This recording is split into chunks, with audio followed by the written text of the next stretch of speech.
According to Bankrate's most recent survey, 59% of Americans could not cover a $1,000 emergency expense without going into debt. Most people hear that statistic and picture someone living paycheck to paycheck, barely getting by. Here's the part that should actually worry you. Nearly 4 in 10 people earning 6 figures have faced a financial emergency that cost them at least $1,000 in the past year, and a meaningful share of them couldn't have covered it from savings either. This isn't primarily a low-income problem. It's a structural one, and it affects people who, on paper, look completely fine. I'm Ellie, and I make videos about the numbers behind the decisions everyone assumes are obvious, but usually aren't. If you've ever wondered whether you're actually as financially stable as you assume, stick around, because by the end of this video, you'll have a way to actually test that instead of just hoping it's true. Hit subscribe if that sounds useful. Let's get into it. Here's the thesis of this entire video. Most people who are one emergency away from financial collapse don't know it, because they've never actually tested their own resilience. They've built a mental picture of themselves as financially stable, based on things that feel true: a decent job, a checking account that usually has money in it, a general sense of being responsible, without ever running the actual numbers against a real shock.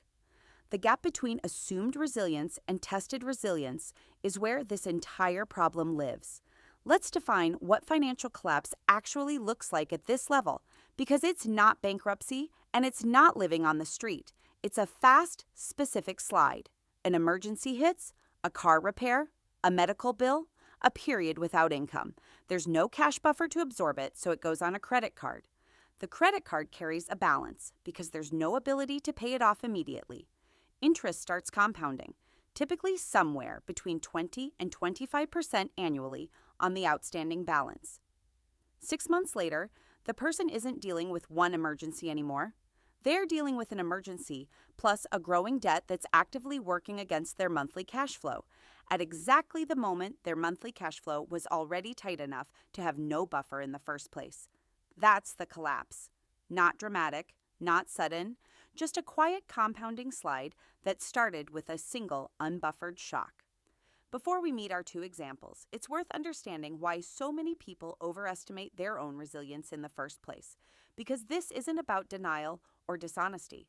It's a specific, well-documented mental shortcut called mental accounting, where people treat money differently, depending on which mental category they've assigned it to, rather than treating every dollar as fungible and interchangeable. A dollar sitting in a savings account labeled, even informally, as emergency fund gets treated as safe and available. But if that same account is also the place where a person vaguely intends to save for a vacation, or knows a big bill is coming eventually, those future claims quietly reduce how much of that money is actually free, even though the account balance itself doesn't reflect that at all. The number on the screen and the number that's genuinely available can diverge significantly, and almost nobody checks which one they're actually looking at until a real emergency forces the question.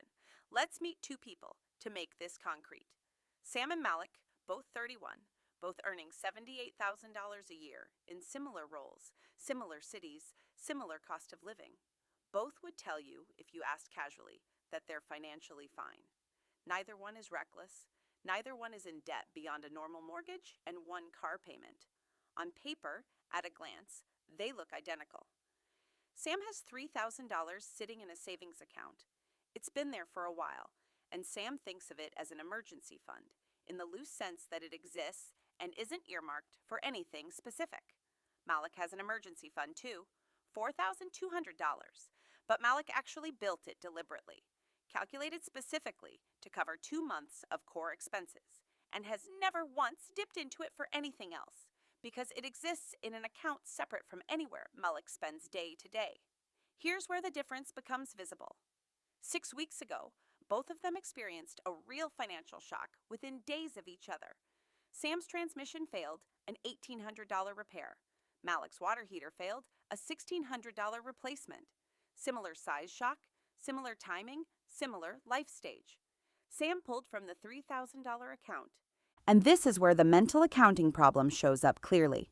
About half of it, roughly $1,500, had already been mentally earmarked, without Sam consciously tracking it as $900 for an upcoming annual insurance payment due in 3 months, $300 for a friend's wedding gift, and $300 for travel costs later in the year. Sam didn't think of that money as spoken for because it was just sitting in the same account as everything else, undifferentiated. After the $1,800 repair, the account had $1,200 left, technically enough to look fine on a bank app, but not actually enough to cover what Sam had already implicitly promised to future expenses that hadn't arrived yet. Malik pulled the $1,600 from the dedicated emergency account, leaving $2,600 specifically because Malik's account had never been used for anything except genuine emergencies, so there was nothing else quietly borrowed against it. Same size shock, wildly different actual position afterward, because one buffer was real and specific, and the other was a number that looked like a buffer, but had already been informally divided up in ways Sam hadn't consciously tracked. 3 months later, Sam's insurance payment came due at $900. In the time between the repair and the insurance bill, a handful of smaller, ordinary surprises, a higher-than-usual grocery month, a parking ticket, a birthday gift, had quietly drained the remaining $1,200 down to $400, none of it dramatic on its own, all of it invisible against an undifferentiated account balance.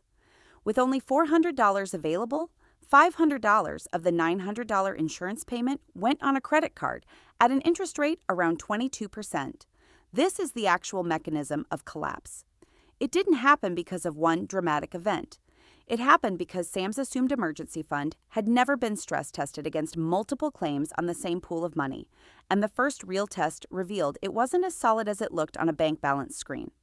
Malik, meanwhile, replenished the emergency account over the following 2 months from normal monthly surplus, and when a separate, smaller expense came up later that same quarter, a $190 vet bill, it came from regular monthly spending, not from the emergency fund at all, because Malik had a second, smaller buffer specifically for irregular but not catastrophic costs.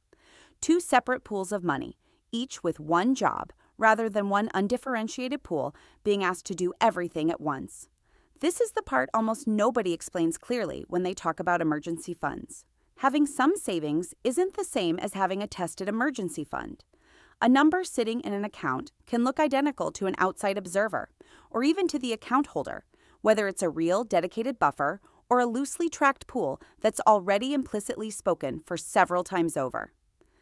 The only way to actually know which one you have is to test it deliberately, before an actual emergency forces the test on you at the worst possible moment. Here's how to run that test yourself, concretely, this week if you want to. Open whatever account you consider your emergency fund and write down the exact balance. Then separately list every near-term expense you know is coming in the next 6 months that isn't part of your regular monthly budget, an annual insurance premium, a car registration, holiday spending, a wedding gift, anything irregular but predictable. Add those up. Subtract that total from your emergency fund balance. What's left is your actual tested buffer. Not the number on the screen, but the number that's genuinely available if a real emergency hit today, after everything you already know is coming has been accounted for. Let's walk through what this test would have shown Sam, 3 months before the transmission ever failed, if Sam had run it. Starting balance, $3,000. Known upcoming costs over the next 6 months, $900 for insurance, $300 for the wedding gift, $300 for travel, totaling $1,500. Tested buffer, $1,500, not $3,000.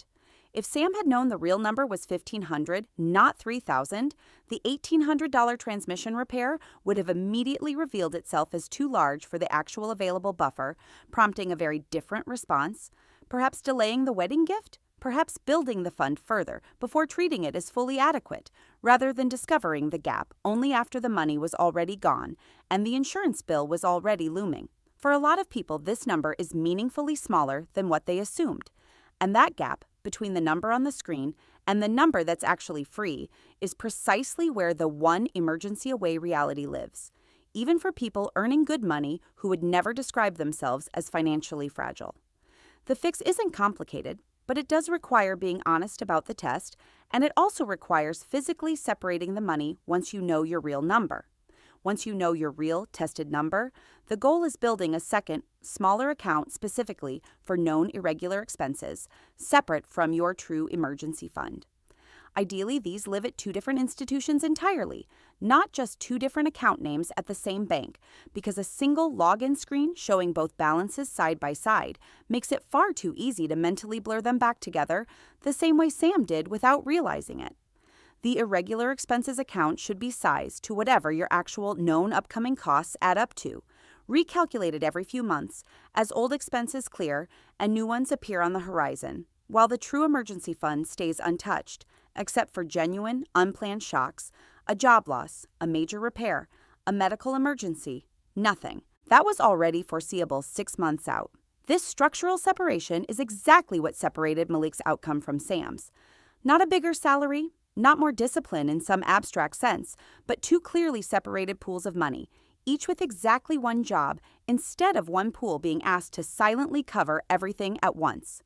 If you're earning good money and still feel like a real emergency might quietly derail you, the problem probably isn't your income, and it's very likely not a personal failing either. It's almost certainly that your emergency fund has never been tested against everything it's actually being asked to cover, all at the same time, the way a real emergency would test it. Running that test honestly this week before life runs it for you is the specific difference between finding out you're solid and finding out the hard way that you weren't. If this helped you understand why so many people are closer to financial collapse than they realize, hit that like button and subscribe for more videos that run the numbers nobody else bothers to run.